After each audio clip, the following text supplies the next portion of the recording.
Hello everybody, Vega here for SerpentX Tech. Welcome. Good morning, good evening, good afternoon, good wherever you are. This is a show called Caffeine Crypto where we go over cryptocurrency news. Got a lot of mining and hardware related news today while drinking caffeine, coffee, energy drink, whatever you like, water. Yeah,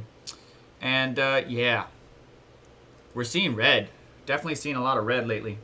So, got me some Doge Lord coffee to go along with my morning.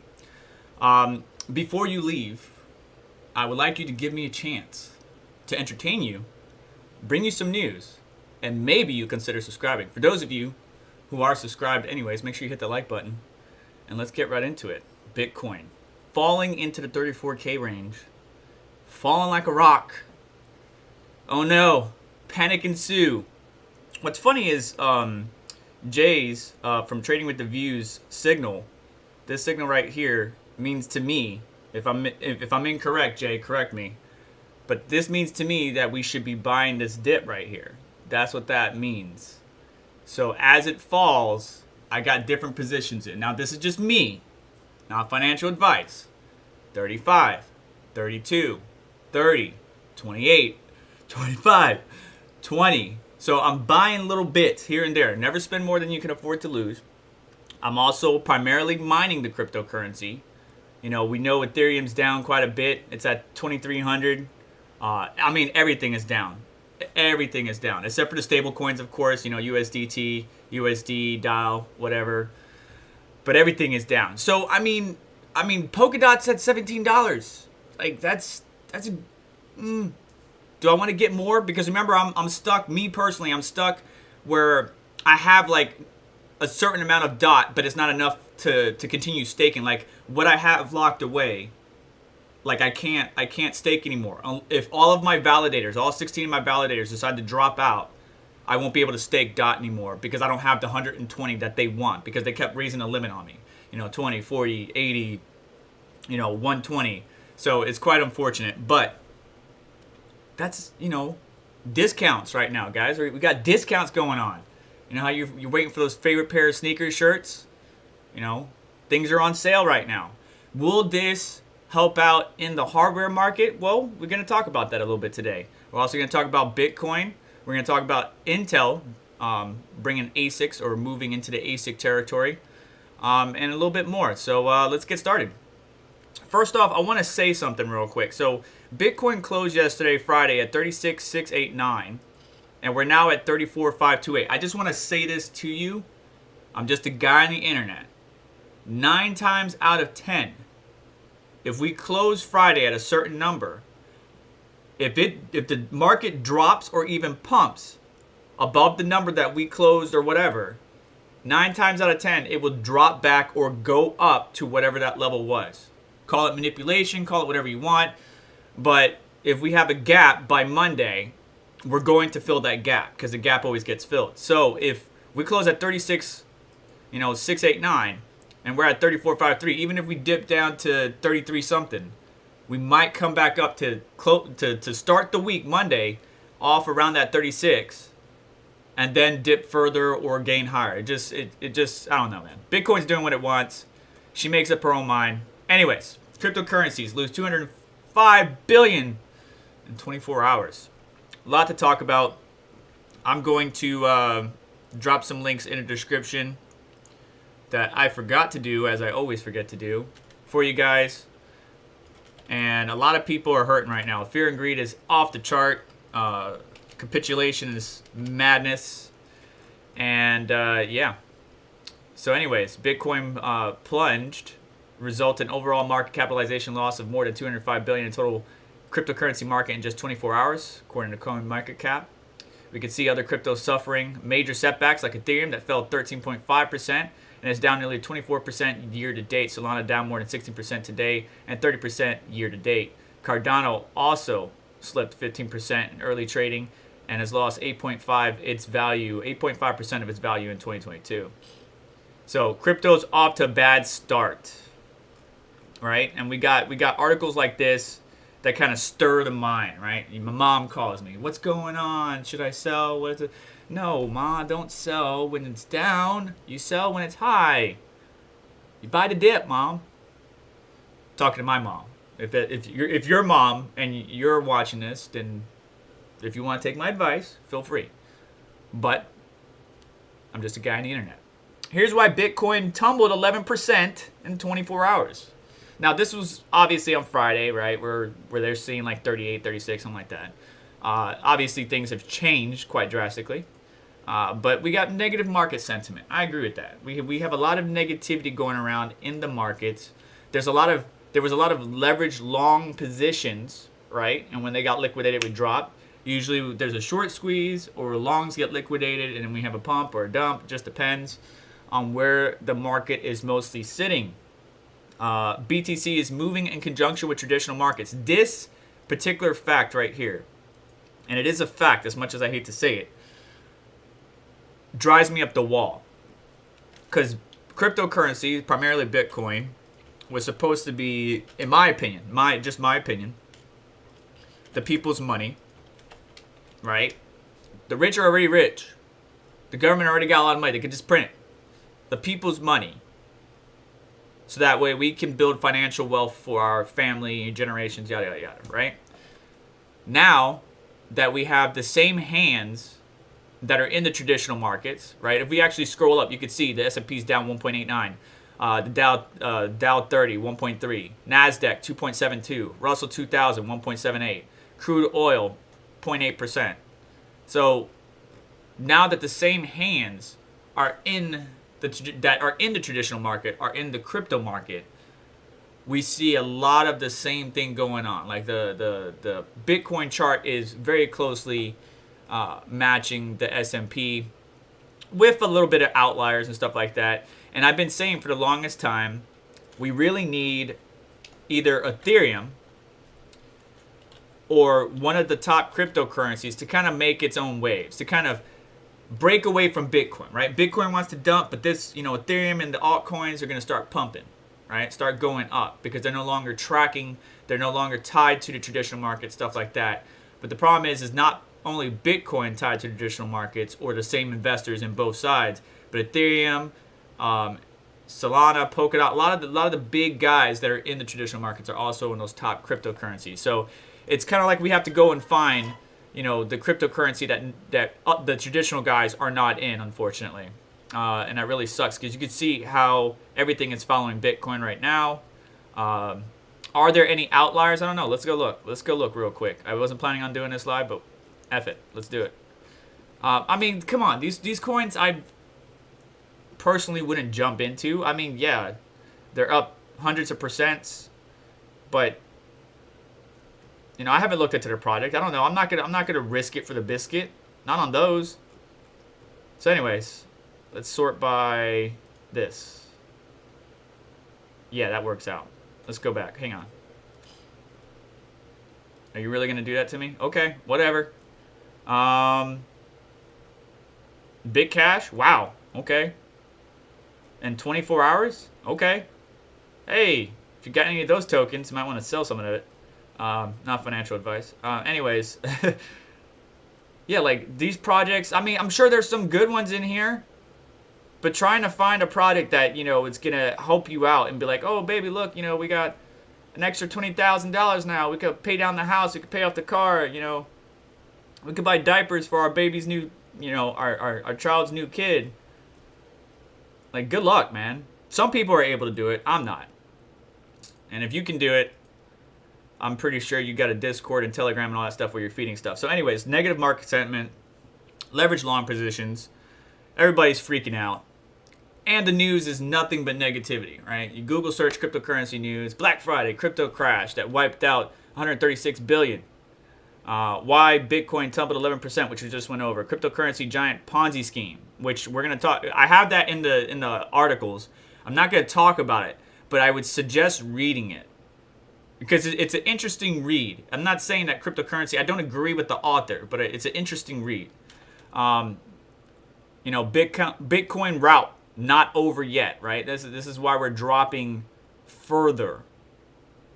right? We could probably see Ethereum, you know, realistically go down to the 2000s, right? Because we got support. That was previous support back here, around here.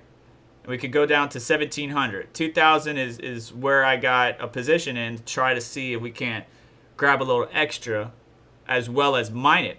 On top of all the negative sentiment, we got Russia talking. Oh, come on, Russia.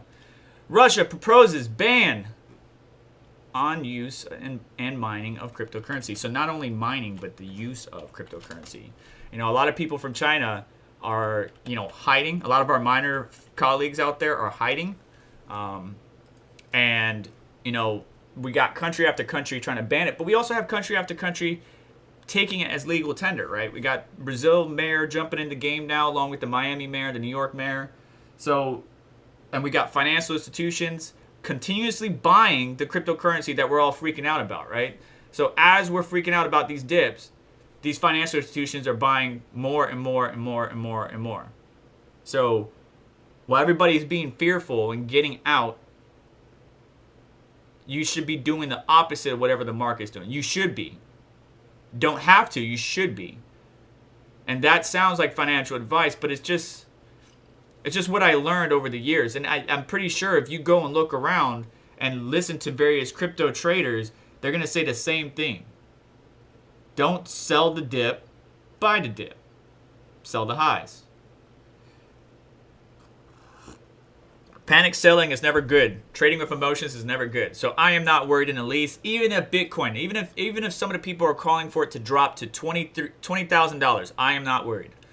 I am not worried. Dude, I was mining through multiple bear markets in the negative, right? Spending electricity to mine a currency that fiat-wise, I was in the negative. I've been mining through multiple bear markets, and I'm still profitable. I will continue to mine. If I was mining then, I'm going to mine now. It is okay. The world is not on fire. Anyways, Russia's central bank on Thursday proposed banning the use and mining of cryptocurrencies in Russian territory. If you're trying to get my attention in a live chat, make sure you @ me or super chat. If you can afford to do that, don't do that. If you got to pay bills, guys. But I'm going to try to blow through some news. I know I haven't said hi to everybody yet. I just want to get the news going for some of my future viewers that watch this after it goes live. So, citing threats, the Russian territory. Let's read that again. So Russia's central bank on Thursday proposed banning the use and mining of cryptocurrencies on Russian territory, citing threats to financial stability. Key word there, foreshadowing. Citizens' well-being and monetary policy. The move is the latest global cryptocurrency crackdown as governments from Asia to the United States worry about the privately operated and highly volatile digital currencies could undermine their control of financial and monetary systems. The bank proposed preventing financial institutions from carrying out any operations with cryptocurrencies, and said mechanisms should be developed to block transactions aimed at buying or selling cryptocurrencies for fiat. The purpose ban includes crypto exchanges, and these exchanges like Binance told Reuters is committed to working with regulators and hoped the report's release would spawn dialogue with the central bank on protecting the interests of Russian crypto users. Now it goes on and talks a little bit about mining and stuff like that and how bad it is and stuff like that. Russia does account for 11.2% of the global hash rate right now. And the central bank, which is planning to issue its own digital currency, said crypto assets becoming widespread would limit the sovereignty of monetary policy and higher interest rates needed to contain inflation. So because they're coming out with their own digital currency, now cryptocurrency is bad. Okay. Whatever, bro. A little bit of some good news. Ethereum EIP 1559 upgrade launches on Polygon to burn MATIC. We talked about EIP 1559 when it came to Ethereum. The upgrade shipped with its London hard fork last summer and has been a success in terms of gas price predictability and network fee burning. The upgrade has now launched on Polygon in an effort to improve fee visibility. It went live on block 23,850,000. The Polygon team announced the upgrade date on Monday, following a successful deployment on the Mumbai testnet. Oh my goodness, I'm sorry if I'm killing these names, guys. EIP 1559 upgrades introduced the same fee burning mechanism to Polygon, resulting in the destruction of MATIC tokens. It also removes the first price auction method for calculating network fees, which leads to better cost estimations, but does not reduce gas prices. Does not reduce gas prices. We've been saying that since day one. Everybody keeps thinking or thought that EIP 1559 was supposed to do that, even though we tried to educate them. But, yeah. Whatever. The supply of MATIC is likely to become deflationary, with 0.27% of the total supply being burned every year. According to the estimations, the fixed supply of 10 billion MATIC tokens and 6.8 billion currently in circulation. Despite being a layer 2 network, Polygon has suffered from its own gas crisis.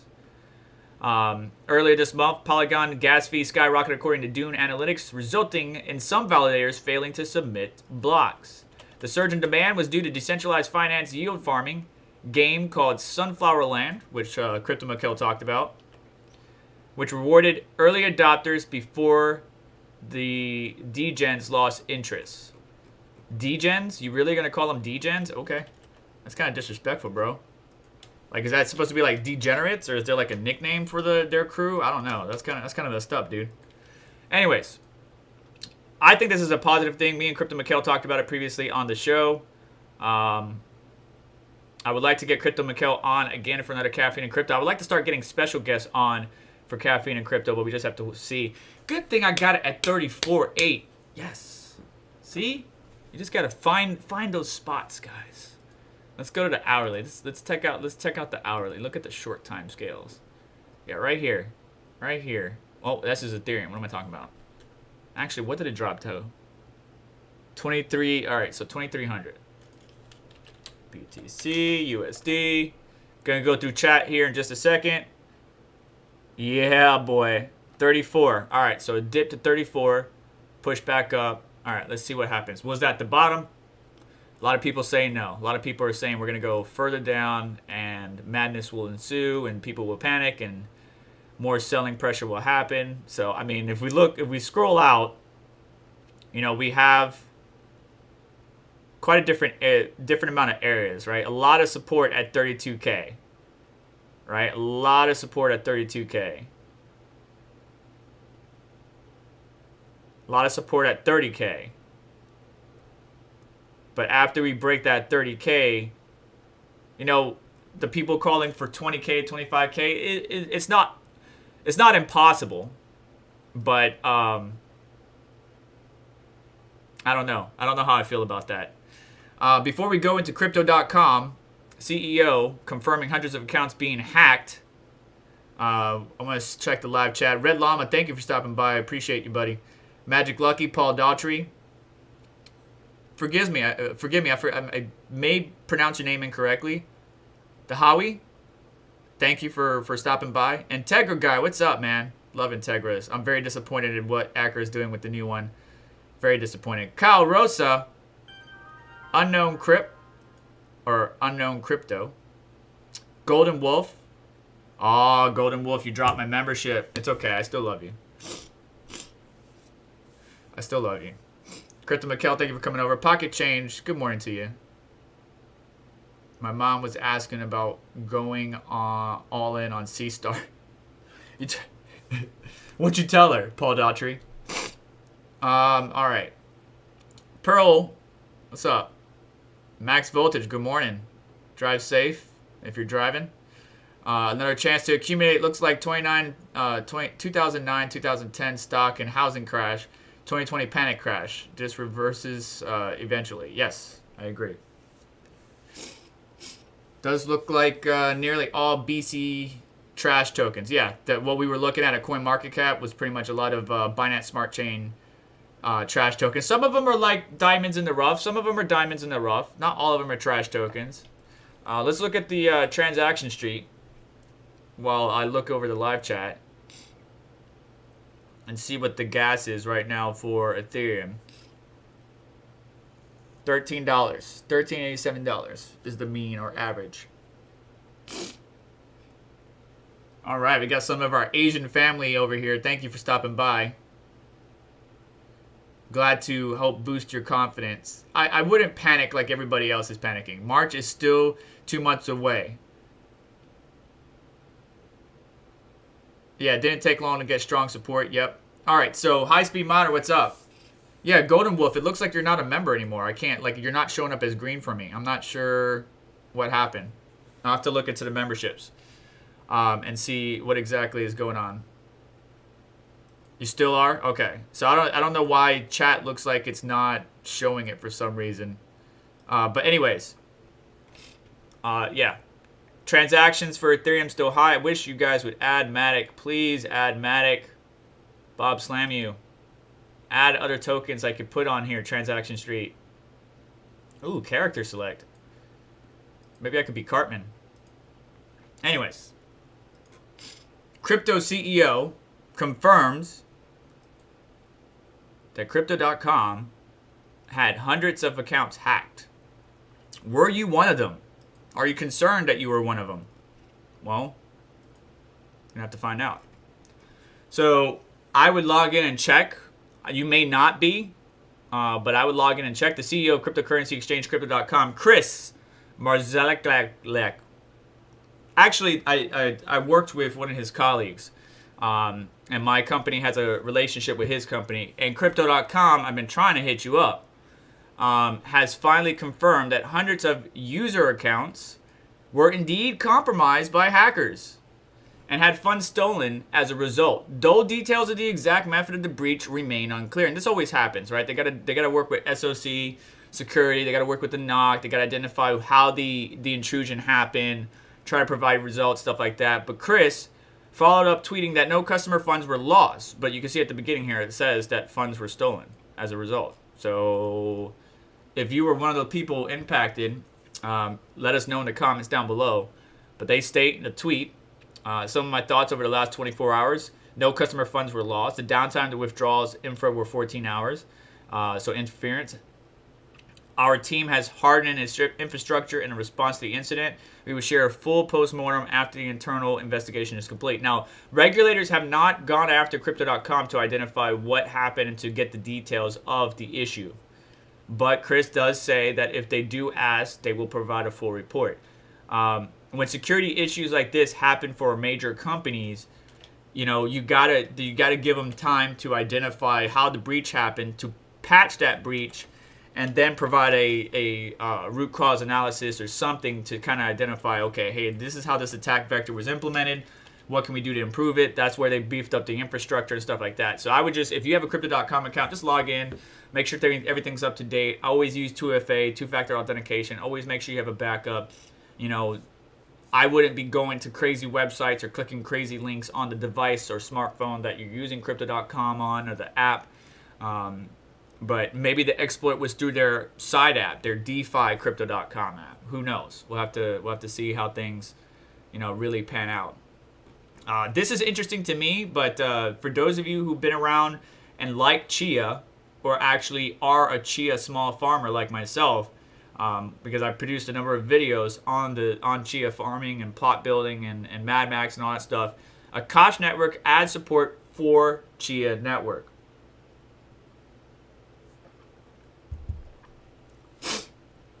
Oh, it's the new studio view. Thank you, Crypto Mikkel. Okay, I don't know what's going on. Thank you for explaining. Golden Wolf, thank you for being a member of the channel, guys. If you do want to sign up to be a member of the channel, you get some posts, behind the scenes stuff that ahead of time.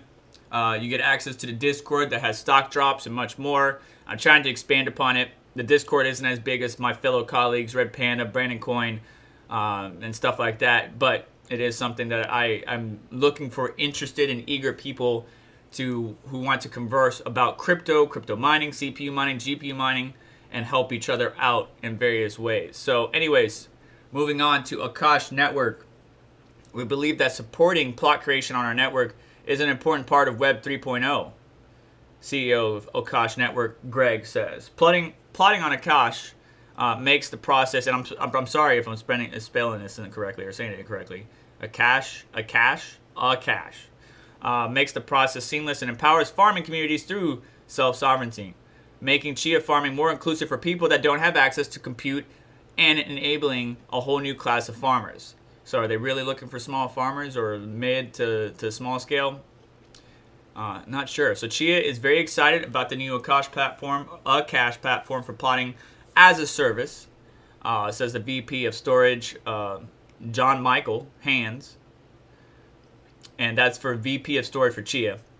Not only is it Web3 based and decentralized, but it's a benefit. It will benefit our current farming community or farmer community by giving them the ability to monetize their idle plot or idle plotting hardware that they invested in and usher in a new generation of smaller farmers with an easy and inexpensive way to get into Chia farming.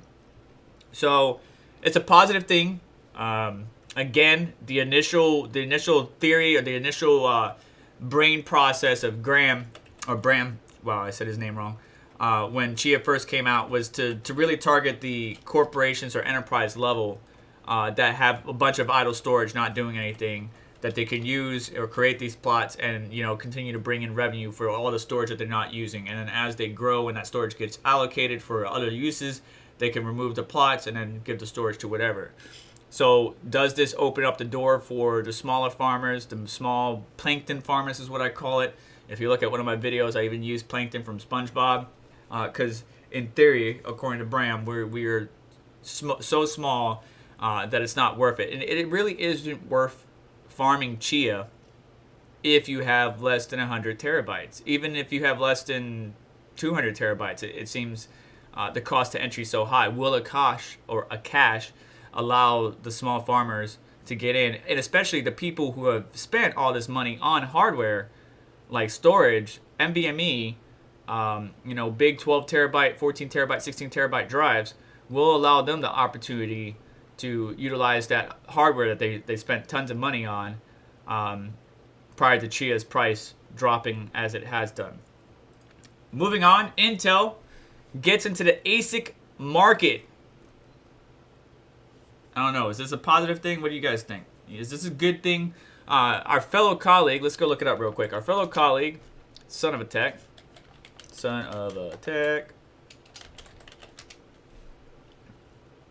Where'd you see it? I think it was in one of his live stream right here.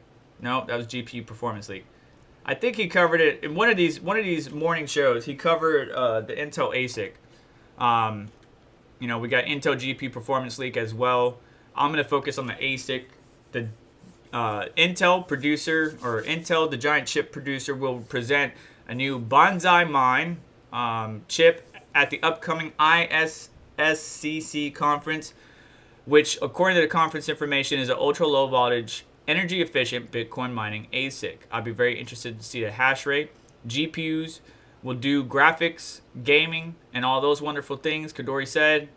And this is Raja Kadori, a former AMD employee. But being able to do much more efficient blockchain validation at a much lower cost, much lower power is pretty solvable problem. As you know, we are working on that, and at some point in time, hopefully not too far in the future, we shall share some interesting hardware for that. So Intel not only entering the GPU space, but entering the ASIC with this Bonsai Lake or Bonsai miner. With demand from the crypto miners / graphics cards will see a tremendous fall in value, so forcing scalpers to cut prices. They're predicting, as Intel coming out with their GPUs, the price of the market going down, the ASICs being available from Intel, that we're going to see further falls in prices, forcing scalpers to sell at a loss. We'll have to wait and see because supply and demand is still a very important thing right now. And there's a lot of demand, but very little supply. Problem solved, right? Not quite. As we've seen with several past spikes in GPU prices, development of energy-efficient ASIC tend to mark the completion of a difficulty cycle where custodians of cryptocurrency mining algorithm up the difficulty. Else those with faster hardware simply mine the currency to inflation. Market saturation of ASIC triggers an increase in difficulty, and then cycle begins. With GPU vendors introducing new architectures on newer nodes with generational doubled SIMD muscle is significant enough to increase the performance per watt. The least one can expect from the ASIC deluge is a large cache of new and used current generation Ampere and RDNA2 graphics cards falling into circulation.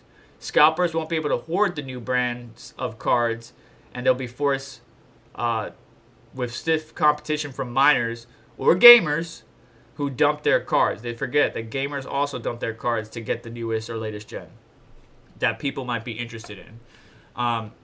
We have another topic to talk about. Is GPU pricing getting better from TechSpot, our boys over at Hardware Unboxed? But hang on to that thought. More hardware news. We got a lot of hardware news today, which I love because I really love hardware. But let me make sure this article's in here. Yeah, let's get some Intel. Intel Bitcoin Asic. Where's it at? There you go. So what do you think about Intel entering the ASIC market, guys? What are your thoughts or theories on it? Is that a good thing? Is that a bad thing? You don't care? What? I'm going to do a poll on Twitter. That's what I'm going to do. I'm going to do a poll on Twitter. Bitmain adds liquid cooling technology to its latest Bitcoin mining rigs. Kyle Rosa says, bet around 80, 90. The low watts help home miners. Yeah. If they can make a super efficient ASIC that at-home miners can utilize, that's very power efficient, that's good. We do need to, here in the States, or even just North America, Canada and the US need to work together to beef up the infrastructure, the electrical grid, as we continue to receive more miners, not only from Asia, but possibly Russia now. Bitmain, one of the world's largest Bitcoin mining rig manufacturers, has launched its Ant9 S19 Pro Plus HYD. I'm guessing it's hydro. I don't know if that's the proper terminology. Anyways, marketed the company's first product to combine liquid cooling technology along with increased hash power. Now, I don't understand the picture. The picture is a picture of a hard drive. This is a platter hard drive, and they got a bunch of liquid on it. So I'm not sure. Anyways, the mining machine will have a hash rate of 198 terahash, power efficiency of 27.5 joules per hash, and it will consume 5,444 watts of power, according to the tweet. In comparison, the previous top-of-the-line Antminer S9 XP, 19 XP, has a hash rate of 140 terahash and a power efficiency of 21.5 joules per terahash. So that's a pretty decent markup as far as hash rate per watt or per joule. The new model will also incorporate its latest liquid cooling technology and is designed for use with the Bitmain's AntSpace HK3 mining container. Do they have a picture of it? Oh, okay. Yeah. I know what this is. A little container there. Cool. The adoption of liquid cooling has been increasing in recent years as an alternative to traditional air cooling, which allows mining machines to be immersed in synthetic hydrocarbon compound liquid that has no electrical conductivity and fully biodegradable. That's what Bitsby Trippin is doing, because it's more dense. If you could fit more machines by using the 3M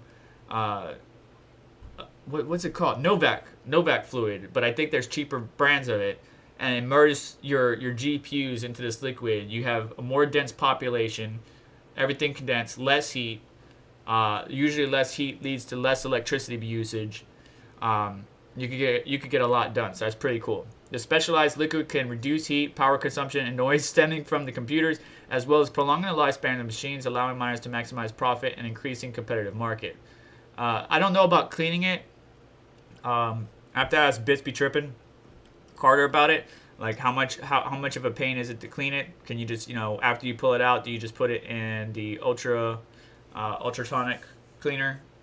I have to see. I know mineral oil was a pain because cleaning that was a SOB, but Novak fluid or the 3M liquid that you can use,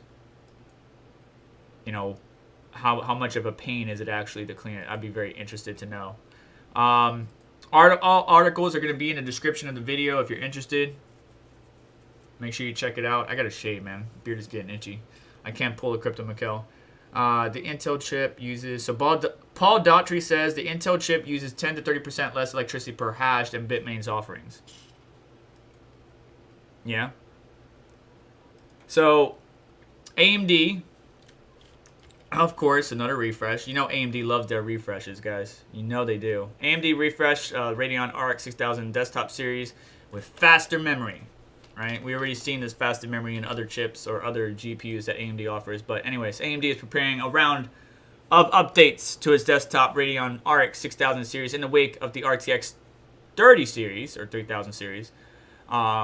According to Greymon 55, a reliable source of GPU rumors, the company could be leveraging faster 18 gigabit per second GDDR6 memory chips for the task.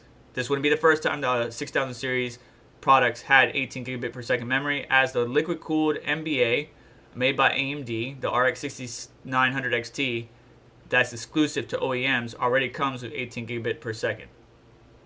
Mass production JEDEC standard of GDDR6 chips with data rates as high as 20 gigabit per second or 24 gigabits per second by Samsung is expected to get underway later this year. The company is already sampling these chips, and it's likely that they may feature it in the next round of product stack updates by AMD and Nvidia. In the run-up to next-gen RDNA 3 graphics architecture, AMD is rumored to be working on a refresh of RDNA 2 with the new TSMC 6nm node. But how did that 6500 XT turn out? I mean, the 6nm node is going to make things more power efficient and stuff like that. Great. But when you're handicapping the GPU as much as you are, like, it's absolutely ridiculous. Let me go to Reddit, like, because I shared Chump Change, I shared Son of a Tech, but it's just absolutely ridiculous the performance of these chips. BZ Miner, you in here? BZ Miner might be in the chat. I'm not sure if he made it or they made it, but BZ Miner been working with me on a number of things. Really cool, and I appreciate the help. So yeah, the RX 6500 XT mining hash rate, meh. We could see that ETH hash got 0.468 or something like that, 0.5 mega hash at 90 watts, 14 mega hash on Ethereum Classic at 90 watts. Obviously, there's a difference there, right? Son of a Tech may have been seeing something different than Chump Change, and then I may see something different if I test, because the card is new, and we know when cards come out new, AMD drivers tend to suck or something breaks. Miner devs don't get these cards before release, so they got to update their miners, they got to update kernels, so things may get better. But honestly, the 6500 XT is bad. It's a card that even gamers don't really like. If you go look at Hardware Unboxed, Gamers Nexus, and a lot of other channels, even the 6500 XT, as far as being a gaming card, since the miners are like, wow, this card sucks, is not really attractive to gamers, and that's very unfortunate for AMD. I can see it being in a lot of OEMs, but anyways, in this Reddit post, you can go and check out the 6500 XT hash rates, and then check out the videos for Son of a Tech and Chump Change. I'll put that in the description right now with friends. Son of a Tech and Chump Change. Alright, so that is in the description. We're rocking and rolling today. GPU availability and pricing update, January 2022. Hardware Unbox always does a good shows or good information. I love it. Basically, summary, things are going down, but it's a lagging indicator. GPU prices are correlated to the profitability of mining on those GPUs at the given time, factoring a bit of lag as the market adjusts. So we just now got into the dip. We were dipping, so prices were going down since the end of December 2020. Since the end of 2021, things has went down. I expect they will continue to go down. Matter of fact, we're gonna go to eBay here in just a second and go check it out. Let me move this over here so you guys don't see what the hell I'm doing. And we're gonna go look up to see how much an RTX 3060 Ti non-LHR is as of right now. So it went down like 80 bucks, guys. And be careful. Obviously, this Founders Edition card is a non-LHR, but some of these other cards might not be. People will say they're non-LHR, But then when you go look it up, if you go look at the pictures and you look at the serial numbers and you're trying to get the final details, we can see that the person's lying and they're trying to get your money. And so you would spend more on a card that isn't non-LHR. So here you are. You could go look up that particular model and verify that it's non-LHR. It should say it on the box. I don't see any labels in the box that say otherwise. There's a serial number if you can zoom in. So maybe this one in particular might be a non-LHR, but you got to be careful because there might be other people that are selling cards that are really LHR, but they're trying to get that money out of you. So yeah, it looks like prices went down to about 80 to $100 because it was 1,300. Yeah. So this may continue if you don't go and buy this crap right now. If you wait as the market continues to take a dip, then things will get better. So when we look at what to mine's profitability data, most GPUs have fallen in mining profitability by around 15% month on month, which is a higher decline in profitability than last month. And you can see here that we got the 3090, the 3080 Ti, the 3080 10 gig, 3070 Ti, like all of them. Here's the particular chart. You can see the drop. And when mining profitability falls over a prolonged period, so does the prices of GPUs on the scalper market. Using our tried and true eBay completed listing metrics for the same week in every month, Nvidia GPUs prices have fallen by 4% on average, with every GPU in their current lineup seeing a small price reduction. And you can see the actual price reduction right here between November, January, December, January, and stuff like that. Wifey might have just came home.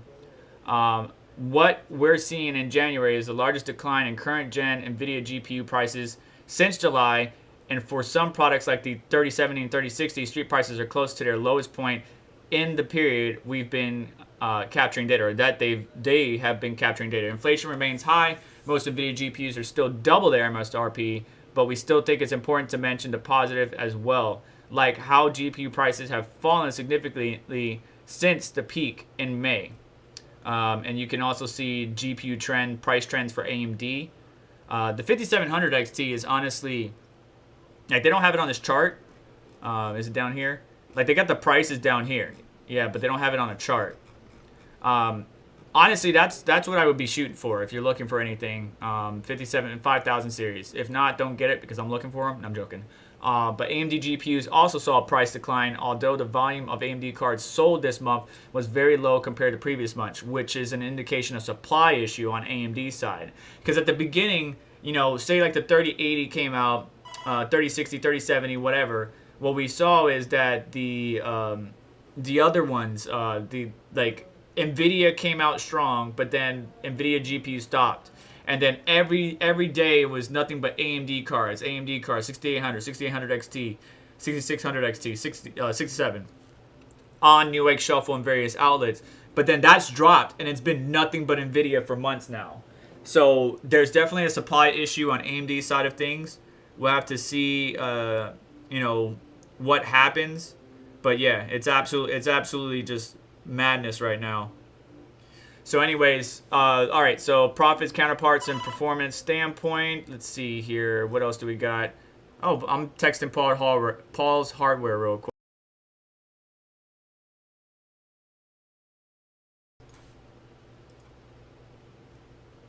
All right, so used GPU prices are good, are getting better. Take a look at this when you guys get a chance. Let me drop it in the description. It's got, they keep it up to date. It's not always 100% up to date, but they do a pretty good job of keeping it up to date, and you can keep track of how the GPU prices are doing and stuff like that. So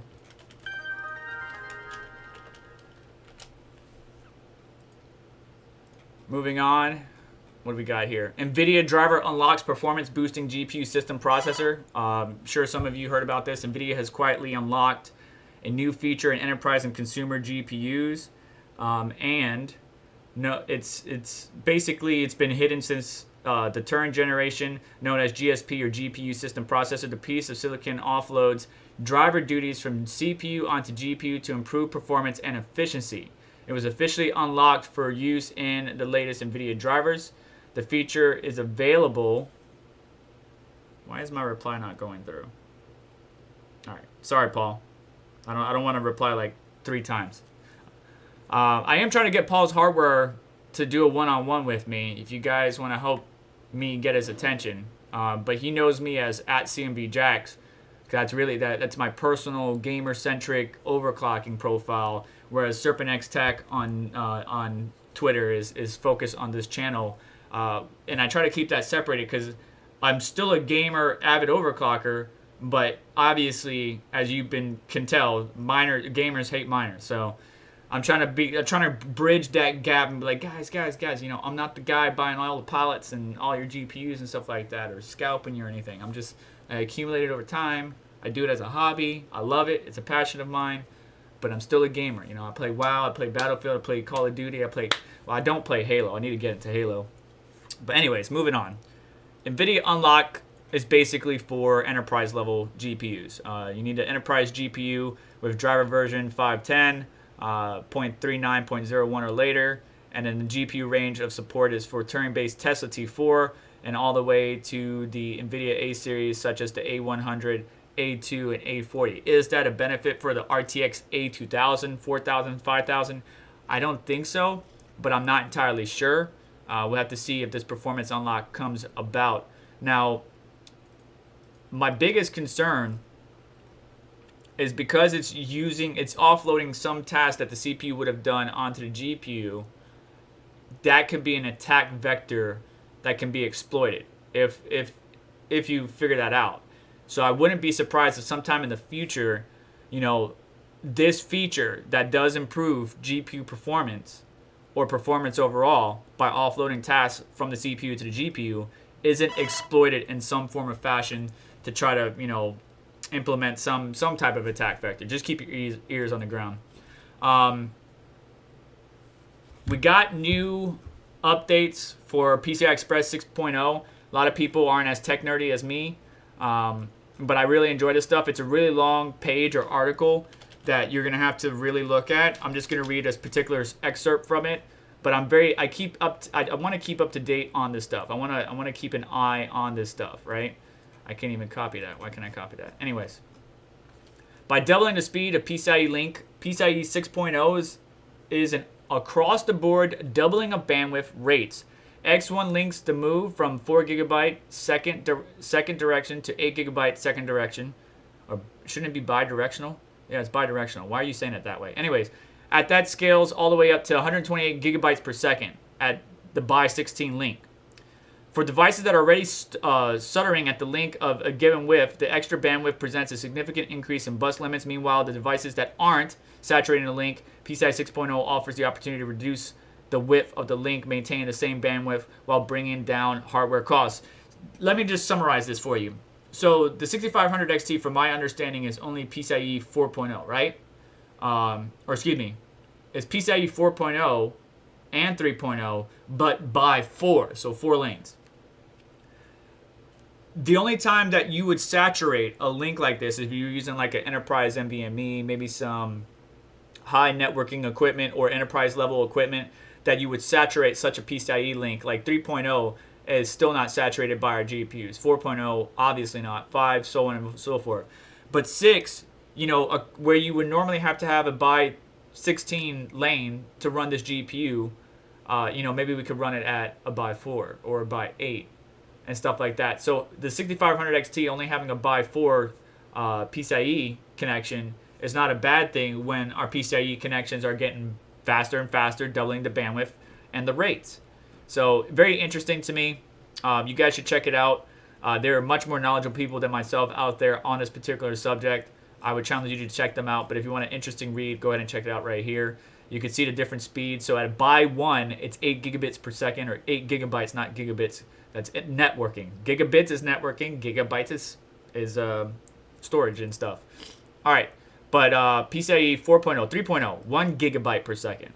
So that's a pretty decent jump. 4.0, 2 gigabytes per second. And then when you start going up and up and up, you know, we probably won't need a by 16 slot to really fully utilize our GPUs. We could use a by 8 because we've already been able with SLI to really use our GPUs on a by 8 lane. So now with PCI 6.0, maybe we could do it on a by 4. Maybe we could do it on a buy too in the future. I don't know. Very interesting. Just me. Anyways, we're getting ready to wrap up here. If you have any last minute questions or anything like that, make sure you hit me up. I would like to say that this article right here by Jacobin says cryptocurrency is a giant Ponzi scheme written by this person. Can't even pronounce their name. Cryptocurrency is not merely a bad investment or a speculative bubble. It's worse than that. It's on a full fraud. So this article, it's a little bit of a read going on to why cryptocurrency is a Ponzi scheme, why cryptocurrency is a fraud, why we should ban them all. And it's articles like this that cause fear, that cause price dips. And then the people that know Bitcoin is here to stay and the institutional investors are just sitting there laughing as they buy the currency that you're selling. So I wouldn't, make sure you get some exposure. I know that sounds very, very financially advisable thing, but I would say, keep your eggs in different baskets, right? If you're a stock person, you just want to stay in stocks, S&P 500 every now and then, you can't go wrong, right? Over time, it's still going to be up. But getting some exposure to the cryptocurrency market could be a huge benefit for you and your family in the future. And that's really what I'm doing it for. I'm trying to take care of my family, make sure my children got what they need, make sure my wife got what she needs in case I leave this world. I don't plan on leaving this world, but we never know when we will. So anyways, all right, let me check the chat here. Nobody's talking directly to me. Everybody's talking to each other. Love you guys. All right, cool. Numbers by Dr. Ian and an AgTech article. I calculate the same numbers he did and felt a little proud. I think I'm a doctor now. Paul, you're silly. Red Llama says, I think miners who have low efficiency, high energy costs will be the first to drop out and bring down the difficulty. They are waiting to see how the market turns out if they are still profitable. Yeah, very true. Very true. Gamers Nexus says pretty much every card sucks. Magic Lucky, you're not wrong. You're not wrong. But Gamers Nexus is highly critical, and that's one of the reasons why I like them, right? They shoot from the hip, they tell the truth, and they give you factual data. That's why when companies challenge them and they're just like, oh, well, you don't know what you're talking about. I was like, no, bro. Like, we properly tested. We got thermistors, we got fan testing, we got all the data that you need to show you that A, B, Z, your product sucks or is good or could be improved because of X, Y, Z. Like, I love it. And it's through contributions like yourself, viewers, that help the crypto mining community out. Just because gamers don't like us because of a select few doesn't mean you should stop mining. And just because the market's down doesn't mean you should stop mining either. Because remember, I always tell you guys, always look at the Satoshi value, not the fiat value, right? So if we calculate my rig right now, yeah, I was making 60 back at the when Bitcoin was at its all-time high, right? When Bitcoin and Ethereum was at its all-time high, I was making close to $100, 80 to $100, somewhere in there. Then it dropped down to 75. Then it dropped down to 70, 65, 50. Now I'm down to 44.68, 36.52 after electric at 10 cents per kilowatt hour. But I'm still making the same amount of Ethereum. I'm still making the same amount of Zero. I'm still making the same amount of Casio. I'm still making the same amount of Flux, Ravencoin, Ethereum Classic. I'm still making the same amount. The fiat value change, the cryptocurrency, only changes depending upon the network hash rate, difficulty, and a couple other factors. So keep mining, keep grinding. It's still profitable to mine. Even look. Bob Slam it. Look. All right, let's take a crappy card. What's a crappy card right now? Let's see here. Maybe not too crappy, just slightly crappy. We're gonna go with the 2080. That's a crappy card because of the power to watt ratio. Calculate. I'm still making $1.29, $1.30 a day after electricity. Okay, all right. So maybe not the 2080. Let's see what the 3080 can do. It doesn't have all the algos. Hey, I'm still profitable. I'm making 1 cent. 1 cent a day after electricity, but I'm still profitable. I wouldn't call it that, but anyways, you get my point. Don't look at the fiat value. Look at the amount of cryptocurrency you're earning and kind of go from there. Let's see what the 1050 Ti is doing. Because even the 1050 Ti beats the RX 6500 XT. Look at that, 23 cents. So each card is different. The markets are going to be choppy. We knew this was coming. There was too much exuberance. As we headed towards the all-time high, we hit the all-time high. People took profits, and then we just started this downward dip. We're making a descending wedge. And, you know, will we pull back out of it? Yeah. When? May not be as soon as you want, but you could tell that the volume. Look at the volume here at the bottom. The volume is a lot lower. People are taking their money off the exchanges. And when you take money off the exchanges, there's not a lot of liquidity. And when you got a lot of people longing and they get squeezed, we're going to drop. If you got a lot of people shorting and they get squeezed, we're going to pump. So we'll see how things go. But you can see, look, compared to the volume of the past, guys, we are very low right now. So people are kind of like taking a wait and see approach. But we'll have to see how things pan out. So any last minute questions, guys? We got 3 minutes left before I get out of here. Crypto, is that Moro? Sorry, buddy. I'm so bad. Crypto M. What highlighter add-on are you using? So I'm using super simple highlighter. That's what it's called on the Chrome extension. Super simple highlighter.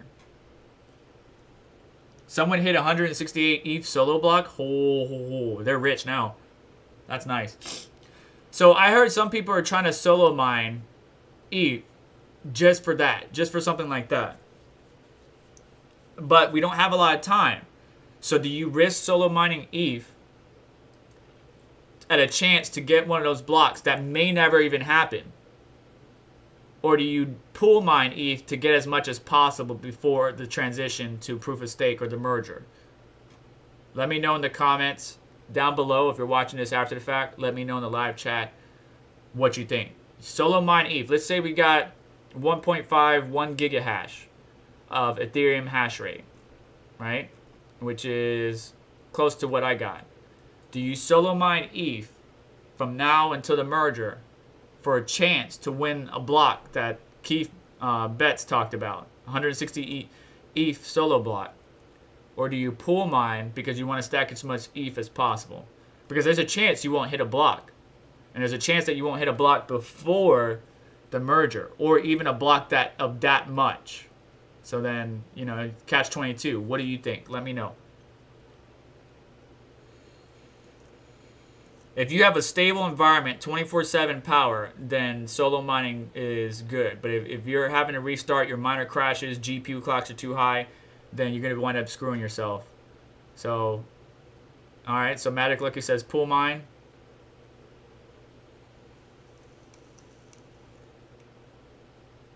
Pocket change, tell Trump change. I said good morning and or good afternoon. Hope you guys and the fam are doing good, but appreciate you. All right, guys, I'm getting ready to get out of here. Thank you so much for hanging out with us for this episode of Caffeine and Crypto. Don't fear too much. Don't get too worried. Continue to stack them sats. Continue to look towards the future. This is just a temporary setback. I still am bullish on cryptocurrency long-term, blockchain as a whole long-term. The fear is high with the amount of news and outlets coming out. Russia potentially considering banning all cryptocurrency, mining included. MATIC has some positive press with EIP 1559 being rolled out. Doesn't lower the fees, but it's going to help make it more predictable. Akash partnering with Chia. Crypto.com getting hacked, so check your wallets. Make sure you add security. Intel entering the Asic space. Bitmain offering liquid-cooled Asics with 198 terahash at 2.75 joules per terahash. AMD refreshes with faster GDDR6 memory. RX 6500 XT performance is meh on Reddit. All links are in the description. GPU availability could get better as we move forward with this dip. Nvidia enterprise GPUs get a performance boost thanks to a GPU system processor, but I'm concerned or express concerns for an exploit or attack vectors with it offloading CPU work to the GPU. It just depends on the work or what the attack vector is. PCIe 6.0 looking really promising. And then this guy is saying that cryptocurrency is a giant Ponzi scheme. Anyways, moving on. Thank you so much for hanging out. Make sure you guys go check out the link in the description, dogelord.com, and other links in there that help support miners such as myself, Red Panda, Chump Change, Crypto Mikel, and get yourself some new Serpent X shirts or whatever you want, or your favorite content creator sticker. I don't care. Just go support your content creators by doing what you guys do, by clicking the links on down below. It helps me out to make the content I can. I don't have a sponsor. I don't have a big partnership with anybody. I do all this out of my own money to help my family as well, but also to help you, because you are the crypto community. Crypto mining fam is what we call each other. But anyways, new shirts down at dogelord.com. Check it out. This is an OG hat, but you can get the new one. And I hope you guys have a wonderful day. So do me a favor. On the way out, hit the like button. Don't forget to get subscribed. Hit the notification bell. There is a join button. I offer you an opportunity to come join us in the Discord and get access to certain features, perks, and stuff like that. And thank you to all my members, MC, Condabit, Hash and Dash, Taylor Durden, Responsive Resolve, Golden Wolf, Rhonda, G, RC Hobbies, Helpful Crypto Miner, Aha, Christopher, Palazzo, Josh, Linval, Davenport Tuber, Red Panda Mining, Anonymous Miner, GPU Risers, Westenberg, Thomas Rogers, and High Speed Miner for being a member of the channel. I will catch you all later on. Take care.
Hang on. I was going to end the stream, but BZ Miner, I'm not sure why I couldn't see you through most of the stream.